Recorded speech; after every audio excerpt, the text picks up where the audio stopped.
Tim Opsnal 5 Subdit Jatendras Polda Sumsel berhasil tangkap satu pelaku begal bersenjata tajam dengan tengah berada di Hotel Melati. Pelaku yang ditangkap itu adalah Reza Zulkarnain alias Eja, warga Jalan Perintis Kemerdekaan, Lorong Manggar 1, Kelurahan Lawang Kidul, Kecamatan Ilir Timur 2, Kota Palembang. Eja ditangkap petugas di salah satu hotel Melati tak jauh dari kediamannya oleh tim Opsnal Unit 5 Subdit Jatendras Polda Sumsel pimpinan Kanit AKP Hilal Adi Iwan dan Panit AKP A Firman.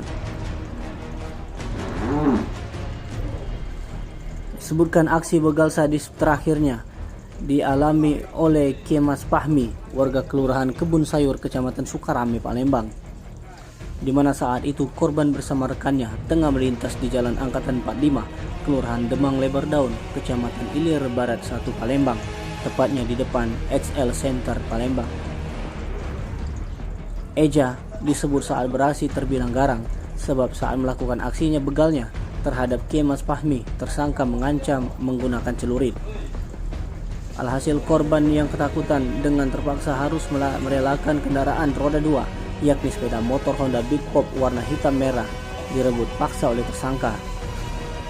Lebih lanjut, Elja tersangka saat beraksi juga tidak sendirian, melainkan bersama satu rekannya yang masih DPO.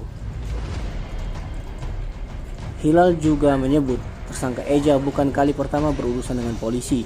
Sebelumnya Eja juga sudah pernah ditangkap Polsek Ilir Timur 1, Palembang di dalam kasus serupa. Atas perbuatannya, Eja disangkakan melanggar pasal 365 KUHP tentang pencurian dan kekerasan dengan ancaman paling lama 7 tahun penjara.